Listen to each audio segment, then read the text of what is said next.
Voltei, galera, voltei. Bora falar aqui sobre escassez de água, né, nessa região do Oriente Médio. A água, basicamente, é dominada por Israel nessa região. Por quê? Porque Israel domina as principais fontes da água dessa região, ou seja, as cabeceiras, os pontos de origem desses rios, né, as nascentes desses rios estão em posse de Israel, pelo menos de alguns mais importantes, como o próprio Rio Jordão, que nasce lá nas colinas de Golã, que, diga-se de passagem, está na Síria. Tá? A gente vai entender como que isso foi se desenvolvendo ao longo do tempo e como que Israel tem um projeto expansionista ali na região do Oriente Médio, que justamente, dentre tantos dos motivos que aparentam estar presentes, né, porque é algo muito esquisito, né, o domínio desses recursos hídricos é um ponto fundamental na geopolítica de Israel, tá bem? Então vamos ver isso daí daqui a pouquinho, vamos por partes, tá? Uh, Israel passou a ter maior controle sobre essas principais fontes a partir do primeiro conflito entre árabes, palestinos e israelenses. A partir do momento em que os palestinos, os árabes, os muçulmanos, né? E aí que eu estou simplificando num grupo só, tá? Para poder facilitar o entendimento de vocês. Quando esse grupo aqui entrou em conflito com os judeus, nesse primeiro conflito em que os judeus vencem, inclusive já é um spoiler da nossa aula, todos os conflitos que eu for narrando aqui em que envolvam os judeus vão ganhar. Daqui a pouco a gente vai entender o porquê que isso acontece. Né? Então, no primeiro conflito que se desenvolve entre esses dois grupos, e que os judeus ganham, que Israel ganha, ela começa a se aproveitar disso para conseguir avançar sobre vários e vários territórios da região, tá bom? E obviamente que a água é fundamental para a vida e para o desenvolvimento econômico da região. Professor, da vida eu entendi, mas por que desenvolvimento econômico? Seguinte, a gente não acabou de falar que o clima na região do Oriente Médio é um clima desértico ou semiárido? Pois bem, com poucas ali, com pouca presença de recursos hídricos, claro, existem diferenças de acordo com o relevo, né, da região que a gente está tratando do Oriente Médio, mas de maneira geral tem uma menor oferta de recursos hídricos, uma menor oferta de água. Então, como que Israel, por exemplo, pode ter uma das agriculturas mais produtivas do mundo, que é uma realidade, numa região tão complexa quando pensamos em recursos hídricos? Porque Israel se utiliza uh, de, me fugiu a palavra, caramba, de irrigação. Se utiliza de agricultura irrigada, profundamente irrigada, além de ter um domínio muito grande sobre esses cursos hídricos, sobre esses rios, e conseguir se utilizar da região, né, para conseguir, né, pôr algumas regiões de desenvolvimento agrícola, de pecuária também. Então, a Israel também tem muita tecnologia de reaproveitamento de água, de utilizar a água salgada, né, e torná-la doce para poder se utilizar de maneira doméstica, se utilizar em atividades econômicas, além de também aproveitar para usar enquanto energia hidrelétrica. Tá? Então, a água é fundamental desde o ponto da geração de energia, desde o ponto em que pensamos que ela é fundamental para a irrigação de vegetação, principalmente quando lembramos que o Oriente Médio está numa região desértica ou semiárida, beleza? Portanto, não tem tantos rios assim para serem aproveitados em todas as extensões do Oriente Médio, tudo bem? E também é fundamental para a população, né, ter água para poder beber. Então, esse domínio que Israel desenvolve nessa região sobre os recursos hídricos, do ponto de vista geopolítico, estratégico, é fundamental. É fundamental. Tá? E a Palestina se localiza numa faixa de extrema escassez de água. Ou seja, quando esse território é profundamente afetado por essa escassez de água, você ter o domínio desses poucos corpos hídricos, é fundamental, tá? E pode ser dividido em 3 diferentes compartimentos morfológicos. Então vamos entender agora como que a Palestina, tá, se divide. Só lembrando, tá? A Palestina pega Israel, pega Cisjordânia e pega Gaza, faixa de Gaza, beleza? Uh, e vamos entender como que essa divisão da Palestina se estrutura do ponto de vista hidrológico, ou seja, vamos entender aqui também se há uma menor ou maior presença de água, de recursos hídricos no subsolo dessa região, tá? E só um comentário rápido. Não tem mapa nessa foto, nessa aula, não tem fotos, não tem figuras nessa aula, porque eu não tive tempo de selecionar e colocar aqui. Mas já fica aí o convite para vocês olharem no livro de vocês, né? Porque lá vocês vão ter fotos, gráficos, enfim, tudo muito bem posto, com uma qualidade muito interessante, tá? Então fica o convite para qualquer dúvida, vocês darem uma passadinha lá e verem, né, sobre o que nós estamos conversando aqui, beleza? Mas tem um vento aqui. Vamos continuar. O primeiro compartimento da Palestina é justamente a planície costeira ocidental. Nessa região, nós temos basicamente um pequeno lençol freático insuficiente para as necessidades agroindustriais de Israel. Ou seja, nessa região da planície costeira ocidental, o lençol freático é muito pequeno. Portanto, você não consegue retirar tantos recursos hídricos daí, porque basicamente a extensão dele é limitada, tá bom? Então fica um lençol pequenininho e que não se adequa a todas as necessidades agroindustriais do Estado de Israel, beleza? Platôs centrais, né, nessa região. Um minutinho. Já falei em algumas aulas, quando dá um certo horário, minha televisão liga sozinha, tá? Então, já desliguei aqui. Vamos continuar. Os platôs centrais. Aí nós temos um grandioso e profundo lençol d'água no seu entorno, ou seja, ao entorno dos lençóis dos platôs centrais, nós temos um lençol freático muito interessante, muito robusto para aproveitamento hídrico por parte desses países e essa região, mas como nós já vimos, basicamente quem detém o controle é Israel. E também a vertente oriental da região da Palestina, uma vez que ela desemboca numa fossa de profundidade em torno de 300 metros abaixo do nível do mar. Isso aqui é uma informaçãozinha para vocês, mas vamos para o que interessa, onde se localiza o Rio Jordão. Ou seja, na vertente oriental a gente vai ter uma desembocadura que vai bater justamente no Rio Jordão, um dos rios mais importantes da região, tá? Aí, só uma informação geográfica, né? Ele vai ladear ali, vai passar do lado dos mares da Galileia e Mar Morto. No livro de vocês, se não me engano, tem um mapa muito interessante, para vocês verem onde está o Mar da Galileia, onde está o Mar Morto. E se você encontrar os dois, você encontrou o Rio Jordão, tá? Porque ele passa bem do ladinho dos dois mares, tá bem? E há um projeto israelense para o uso das águas do Rio Jordão. Por quê? Para que eles focam nisso? Vamos olhar aqui. Irrigação do deserto Negev. Olha o que eu falei há um tempo, quando a gente começou a falar desses recursos hídricos. Eles querem irrigar o deserto de Negev, né? Por quê? Para desenvolver um aproveitamento agrícola na região, tá? O Rio Jordão e o Mar da Galileia tornam essa região muito importante para Israel, é óbvio.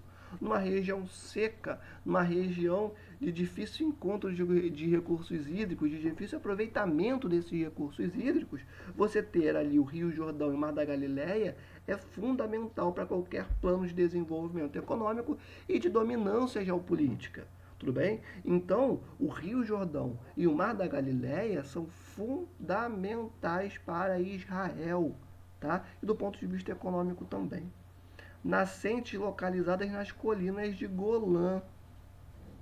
E essas colinas de Golã, que possuem a nascente do Rio Jordão, né, abastecem o Estado judeu. As nascentes localizadas ali nas colinas abastecem o Estado judeu, como também abastecem vários outros países da região da Palestina.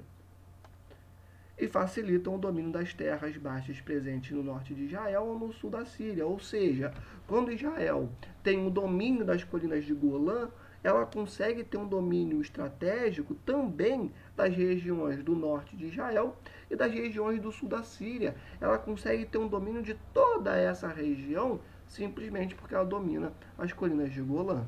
Tá? Inclusive, essa questão desse domínio por parte de Israel é um imbróglio. Estou com um pouco rouco. É um imbróglio com a Síria até hoje. Porque Israel basicamente invadiu a Síria, pegou a parte que interessava para ela e falou: tchau, Síria. E a Síria ficou assim, ó. Professor, mas a Síria não foi para cima? Foi, daqui a pouco a gente vai falar sobre isso. Só que é difícil você ir para cima de Israel, né, por conta do poderio militar deles e por conta do grande apoio que eles têm dos Estados Unidos da América, né? Vamos chegar nisso daqui a pouco. Vamos avançar aqui. Quanto tempo que eu tenho?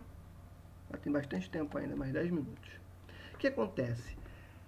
Vamos falar um pouquinho dos assentamentos judeus, tá? Que ficam justamente ali na região do Vale do Jordão, perdão. O que acontece? Nessa região nós temos um monte de palestinos vivendo, um monte de árabes muçulmanos vivendo, né? Só que a partir de 1967, uma série de assentamentos judeus começaram a ser implementados na região. Não entendi, professor. É o seguinte, assentamento, para ser bem sucinto, é quando alguém chega e se instala numa região. E aí pode ser dada a essa pessoa pelo direito, enfim, histórico, porque a terra não estava sendo utilizada, enfim. Mas, a grosso modo, é isso, é você chegar numa região e, por algum motivo, você se estabelecer. O que Israel tem feito desde 67, e eu já adianto que desde muito antes, inclusive, os primeiros assentamentos agrícolas, diga-se de passagem, feitos por Israel na região da Palestina, começam lá em 1904. Tá? E a intenção, basicamente, é alocar os judeus ali. E se tem judeu, é da área de influência de Israel, porque o estado dos judeus é Israel. Pegaram? Com isso, ela desenvolve uma presença nessas regiões, né? E essas regiões, por acaso, só por acaso, né, estão ali dentro do Vale do Jordão, por onde passa o Rio Jordão, um dos rios mais importantes do Oriente Médio. Oriente Médio esse que depende muito desses poucos rios que passam ali, como o Rio Jordão. Entenderam a estratégia? E é isso, né? E obviamente que isso é uma forma de dominação dos recursos hídricos. Vamos continuar. Vamos ver agora o caso dos rios Tigre e Eufrates. Esses dois rios nascem na Turquia, mais especificamente no Planalto da Anatólia, e eles cortam os territórios da Síria e do Iraque. Show de bola. Existe o projeto Grande Anatólia, PGA, feito pela Turquia, que ele tem um foco muito grande em obras estruturadoras. O que são obras estruturadoras? São obras de infraestrutura. Vamos ver aqui alguns exemplos. Barragens e canais de irrigação. Barragem para você desenvolver uma série de atividades industriais, de atividades econômicas, perdão, e canais de irrigação é aquilo que eu falei para vocês. Tem um rio passando, eu vou criar um duto aqui que vai levar esse recurso hídrico até a plantação. Pegaram? Se é muito seco, se é desértico, falta água. Então, peraí, aqui está passando água, eu vou desviar um pouquinho para onde eu quero. Então, a Turquia começou a desenvolver esse projeto, o PGA, justamente pensando no desenvolvimento das suas atividades econômicas. A intenção era de tornar a região sudeste turca própria à agricultura. É aquilo, tornar uma região que naturalmente não é própria para a agricultura, ou seja, a natureza é muito agressiva, é muito ruim para se plantar, tornar essa região uma região suscetível à atividade em questão, ou seja, a agricultura. Tá bom? Síria e Iraque começaram a perceber a diminuição do fluxo das águas dos rios Tigre e Eufrates. E esse é um ponto muito importante que a gente tem muita dificuldade aqui no Brasil e no mundo todo de entender, que é o seguinte: o rio, ele não é o rio só onde ele está passando. O rio tem todo um trajeto e vários lugares pelos quais esse rio passa. Então, esse rio que estava sendo utilizado pela Turquia, na verdade não só um rio, né, os rios Tigre e Eufrates, é, que passavam na Turquia, passam ainda, a Turquia desenvolveu projetos de infraestrutura ali, show de bola, está focando na sua economia, enfim. O que acontece? Quando você começa a criar barragens, quando você começa a desviar porções da água desse rio para outros lugares, começa a faltar em outros. Sacaram? Então são rios que passam pela Turquia, pela Síria e pelo Iraque. A Turquia começou a desviar um pouco desses recursos hídricos, a construir barragens, enfim, e aí o volume da água começou a diminuir. E isso impactou diretamente no Iraque e na Síria. E numa região que, novamente, é muito debilitada quando pensamos em água, faltar esse recurso fundamental é um tiro no pé. Então, Iraque e Síria começam a exigir o fim do projeto da Turquia. Não foi atendido e muitos embates diplomáticos começaram a se desenvolver. Que acontecem até hoje, tá? Essa questão envolvendo o Tigre e o Eufrates, por conta da movimentação da Turquia, é um embrólio até hoje. Até hoje é dor de cabeça. Só que ainda bem que foi para o lado diplomático. E continua estando no lado diplomático. Mas é algo que ainda muito debate ainda para acontecer, para a gente ver o fim dessa situação. Mas basicamente a Turquia olhou para o Iraque e para a Síria e falou, pô, eu entendo, mas não vai rolar. Abraço. E aí o Iraque e a Síria mandaram seus diplomatas para, não, peraí, que isso? Não, vamos fazer um acordo aqui, vamos entender essa situação. Por que isso? Ou, calma aí, tem gente lá embaixo também. A gente também precisa da água. Vamos fazer um acordo aqui, entenderam? Vamos continuar. Carência de terras agricultáveis no Oriente Médio, já falamos um pouquinho sobre isso. E essas terras, né, são tão raras na região por conta de alguns elementos. Vamos ver que elementos são esses.